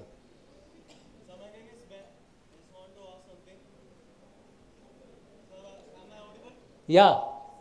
Okay, sir. So we talk about border security and employing forces in border and all. But why did we fail to protect a state, sir? State's name is Manipur. So I am talking about something which happened last year to the Christian community in Manipur. Okay. The government fails to what are the measures Okay. to stop violence in Manipur? Okay. Thank you. I think that's a good question.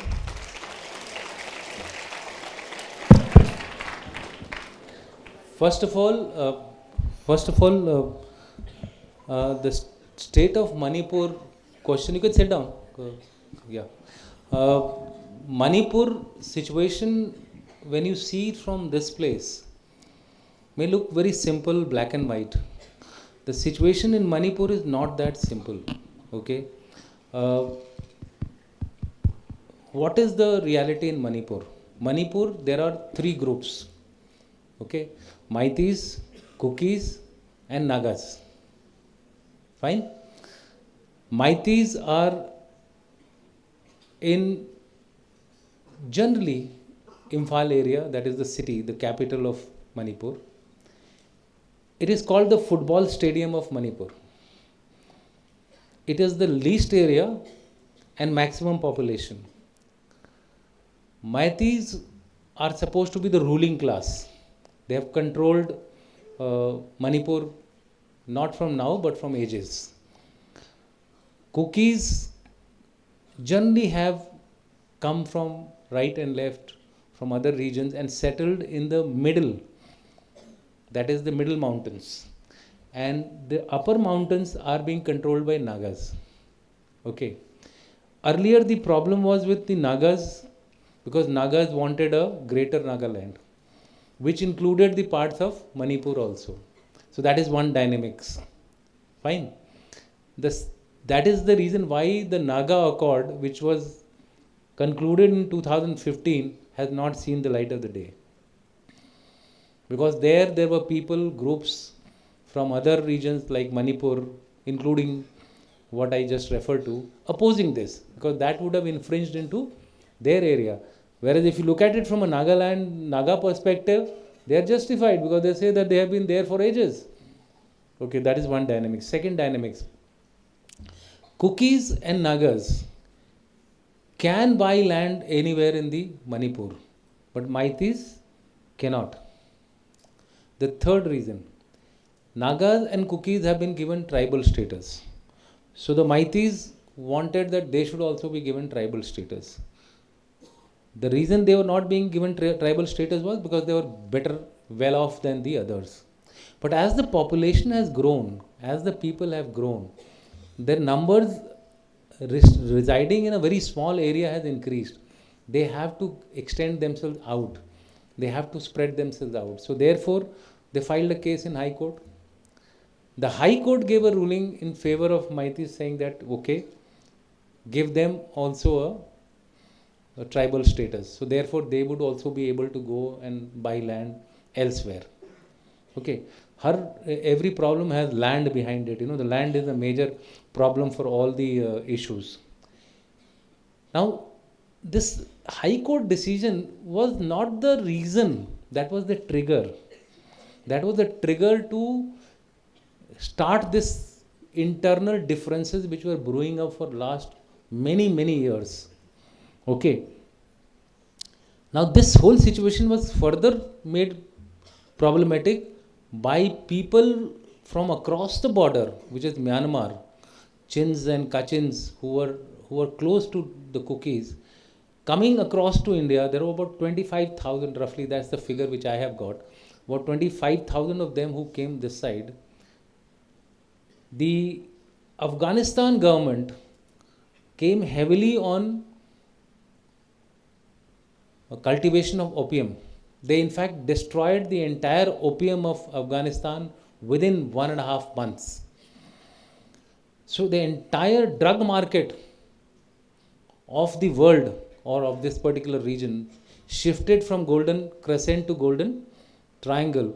And Myanmar is one of the major producers now of the drugs, both opium based and chemical based, methamphetamine.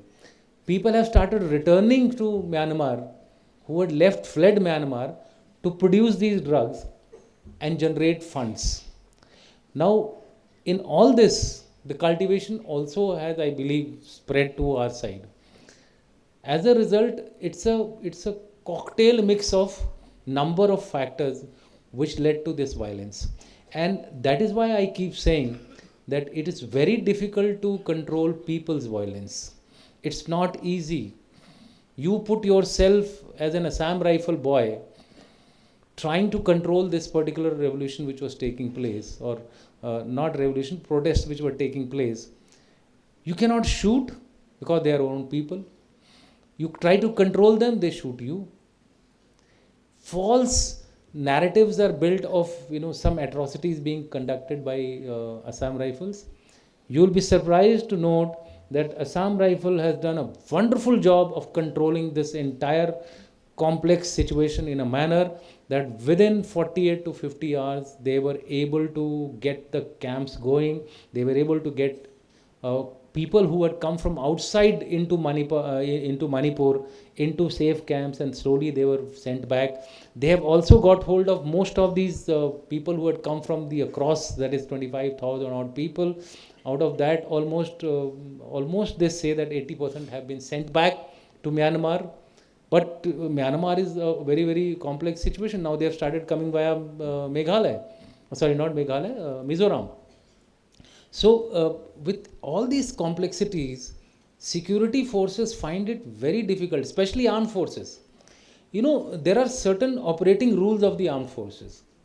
Like, for example, if I were to get deployed as an army unit to control, say, a riot or control some serious situation in Pune, the orders for me are that I will not fire in air. These are orders. I will fire for effect. And where will I fire? I will fire below the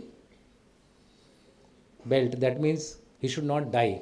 That's our aim, because they are our people. But while you are firing, can you stop somebody from ducking and he gets hit on the head?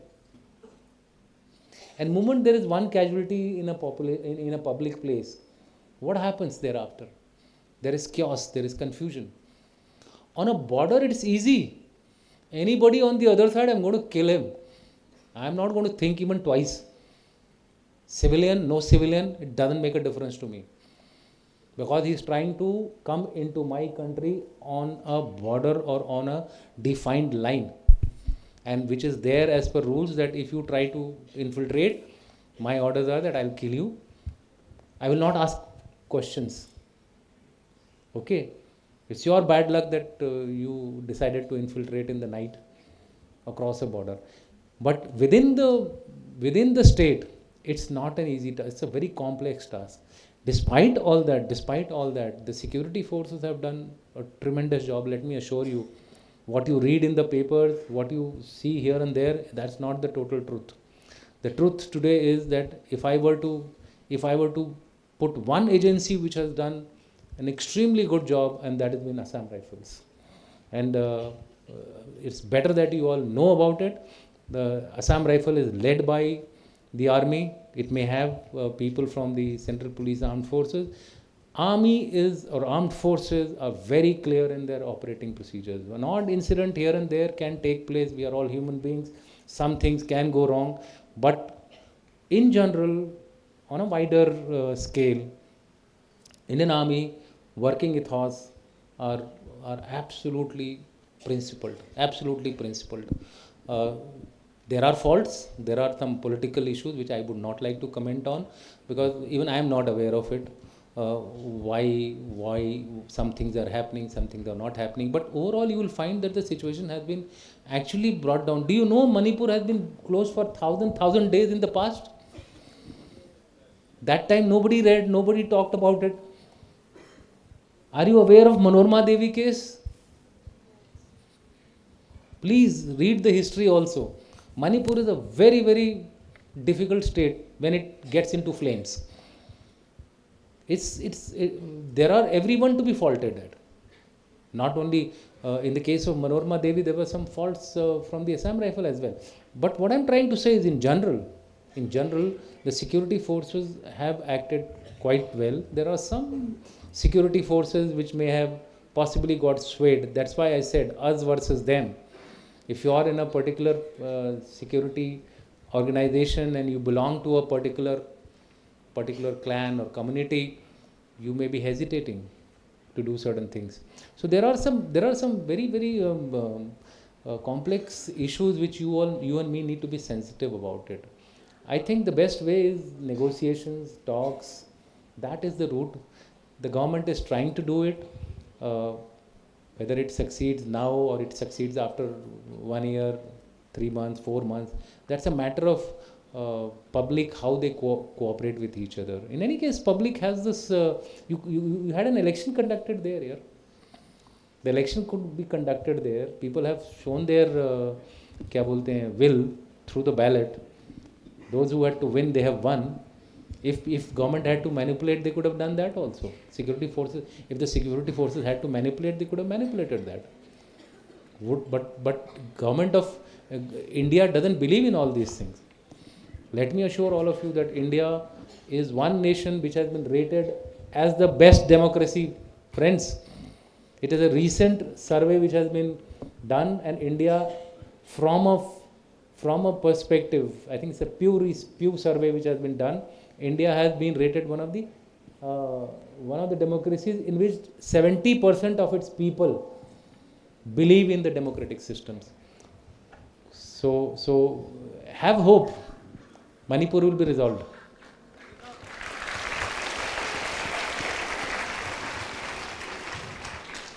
Sir, I have a question. Yeah.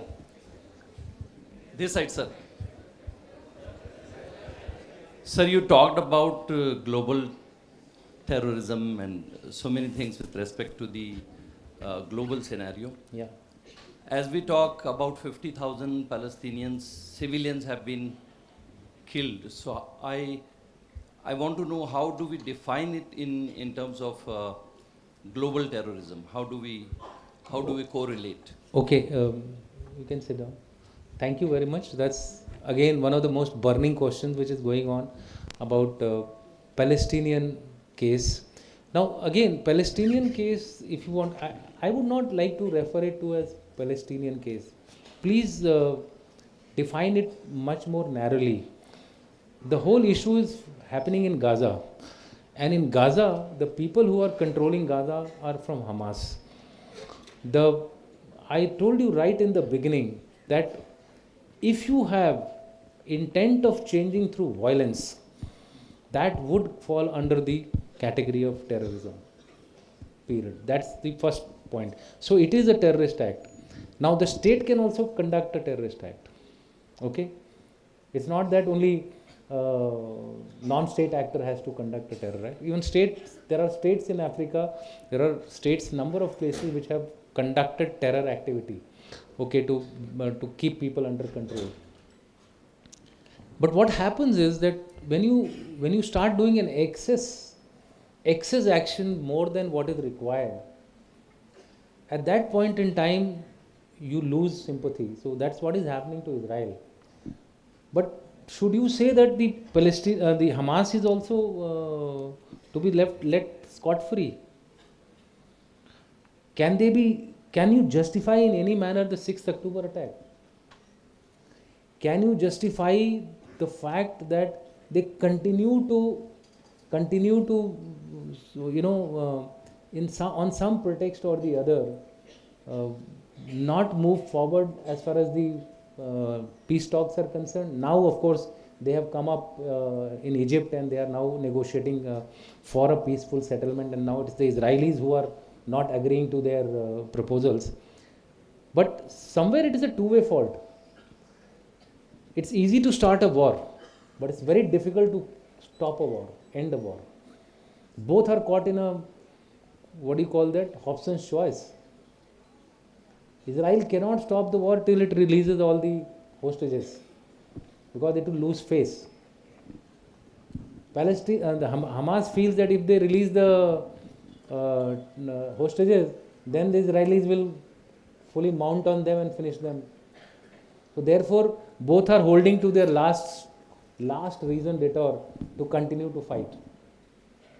My sense is that the hostages, if they are removed, Israel this time round, given the international pressure, would not be undertaking any further operations there, and it would also be forced to ensure that the reconstruction of Gaza takes place and the rights of the people of Gaza are fully restored.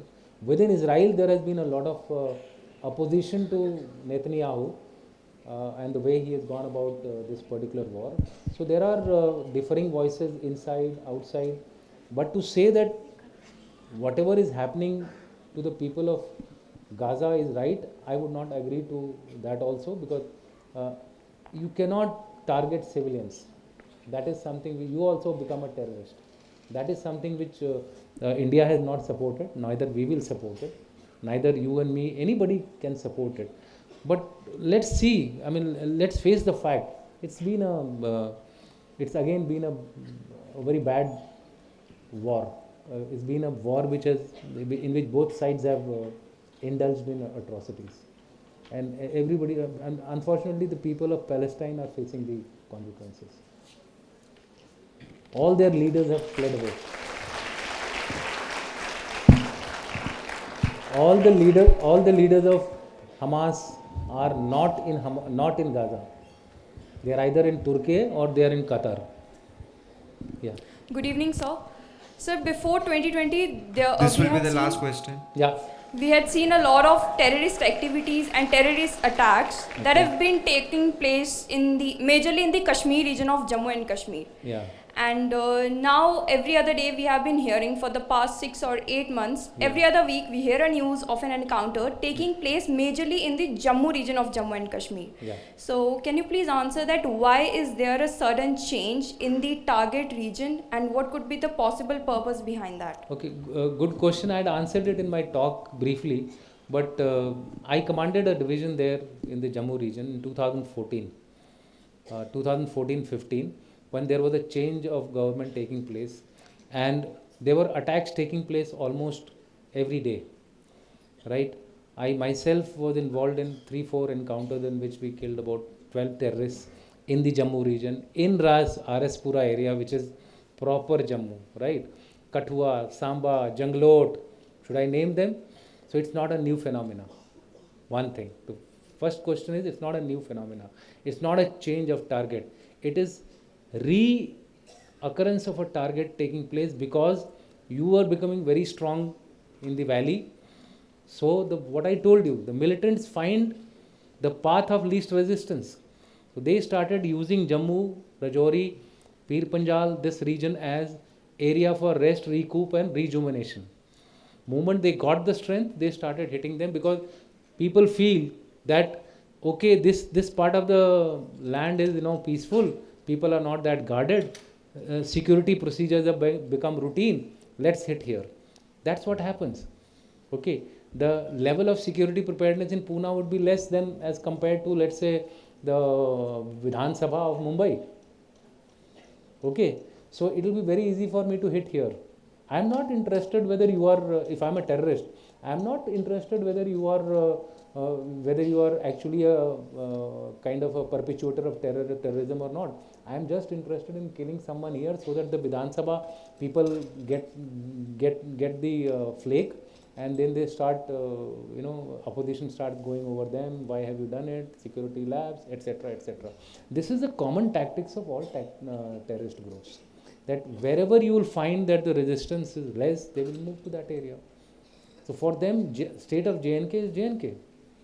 They include Jammu as part of their so-called declared aim to be part of either independent or be part of Pakistan as per their narrative.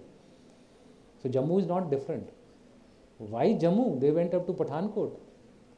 I had to fight the Pathankot operation. I was the person in charge there. They went up to Dinanagar. That's Punjab. So terrorists will go where they will find that their job can be done easily and the message will go across to the other side that look. And the second reason, most important reason is, and that's where I'll end, is there is elections announced in J&K. And it invariably happens that the other side doesn't want a democratic election taking place in J&K. They will be proved wrong again, that India has a proper flourishing democracy here. So they would like it to be, remember Punjab? They did so many terror acts that we had to cancel the elections in 1990.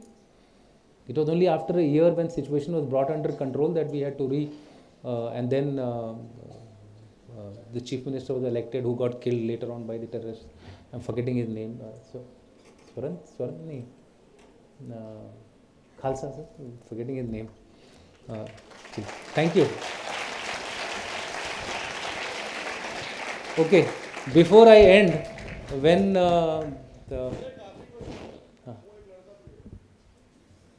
अच्छा,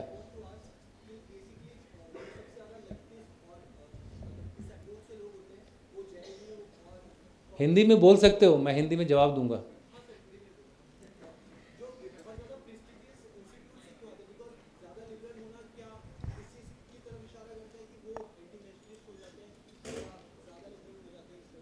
नहीं, ऐसा कुछ नहीं है. जो ज़्यादा right भी हैं वो भी अच्छे स्कूल से आते हैं, अच्छे पढ़ाई करते हैं. जो ज़्यादा लेफ्ट हैं वो भी अच्छे स्कूल और अच्छे. देखिए ऐसा था हमारे देश में एक वो था, एक पैटर्न था पढ़ाई का. उस पैटर्न में होता क्या था कि हम लोग अपने आप को एक तरह से समझ लीजिए सॉफ्ट अप्रोच था हमारा हर चीज़ के लिए. आप शुरू से देखें, मैं किसी को ब्लेम नहीं कर रहा हूँ. शुरू में आप देखिए हमारा कैसे अप्रोच था. पंचशील एग्रीमेंट, शांति, भाई भाई. लेकिन दुनिया में ऐसा होता नहीं है. आप लोग सब इंटरनेशनल रिलेशंस की थ्योरी पढ़िए, उसमें सबसे पहली चीज़ जो बोलते हैं रियलिज्म, रियलिस्ट थ्योरी. और रियलिस्ट थ्योरी क्या है कि everybody looks at his own interest. First is national interest and then rest everything. So therefore, I think we had a kind of an environment which wanted that the idealist theory is what? That human being essentially wants peace. Okay? It's not that he's wrong. It's just that the way he thought that यार दुनिया में सबको शांति चाहिए, तो इसलिए हम शांत रहेंगे तो बाकी भी शांत रहेंगे. स्विट्ज़रलैंड का लोग एग्जाम्पल देते हैं, बट लोग जानते नहीं है कि स्विट्ज़रलैंड कैसे कंट्रोल करता है. शांत रह के नहीं करता है. स्विट्ज़रलैंड ने लोगों के पैसे इकट्ठा कर रखे हैं. राइट. सो शांति जो है is subject to being ensured through hard power. I think that is where we went slightly astray, but from after 1962 onward we have taken that into account. 1971 is a great example, 1999 is a great example. Yes, at heart we are peaceful. Even today, what does the Prime Minister say? Vasudeva Kutumbakam. That's our basic philosophy. World is one family, we work for peace. Yoga day, ये तो हमारा philosophy है, हमारा सोचने का तरीका है. But साथ ही साथ we need to have a very strong stick, because today the world only understands the language of power. China will respect you if you have strength, and so therefore we have to go hand in hand. While we grow economically, peacefully, we must also grow and develop our hard power. Thank you.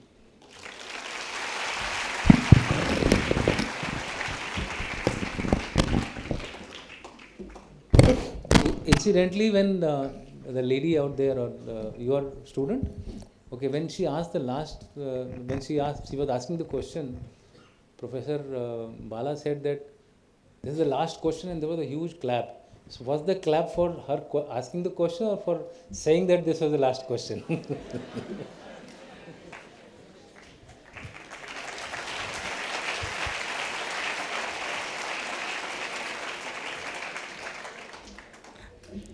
Thank you, sir. May I now please request Dr. S.B. Agase, Registrar of SBUP, to felicitate our guest of honor with the token of appreciation.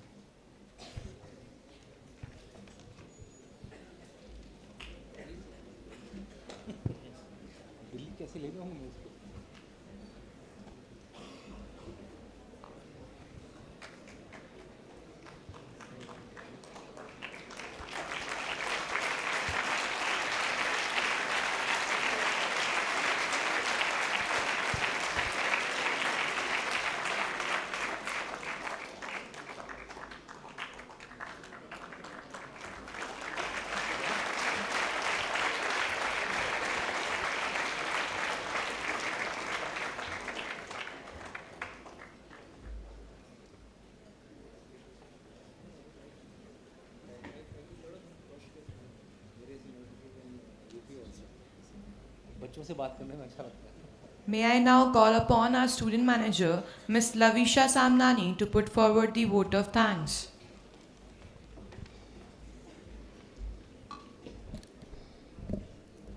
Thank you, Khushi. Good evening, everyone. On behalf of Sri Balaji University, Pune, I, Lavisha Samnani, student manager at Balaji Institute of Technology and Management, extend my heartfelt gratitude and appreciation to our honorable guest, Lieutenant General Dushyant Singh, PVSM, AVSM, retired, for gracing us with your presence today. Under your guidance, our forces have achieved significant milestones, navigated complex challenges, and stood resilient in the face of adversity. Your steadfast dedication to our nation's defense has been nothing short of exemplary. Beyond your professional accomplishments, sir, it is your integrity, humility, and unwavering support for your fellow service members that have truly set you apart. You have been a mentor, a role model, and a source of inspiration to many, leaving an indelible mark on all who have had the honor to work alongside you. Your insightful address has not only enlightened us, but also inspired us with your profound wisdom and experience. Few takeaways. There are 37 conflict points in the world, and majority are for terrorism. It can be anywhere. Everybody has a different definition about terrorism, and everybody has a different way to resolve terrorism. It is said that one man's terrorist is another man's freedom fighter. We can counter ideology by taking direct action through social entrepreneurship and information operations and many more. We are grateful for your generosity in sharing your time and expertise with us today. Your presence has truly enriched our lives, and your words will resonate with us as we continue our endeavors. Jai Hind.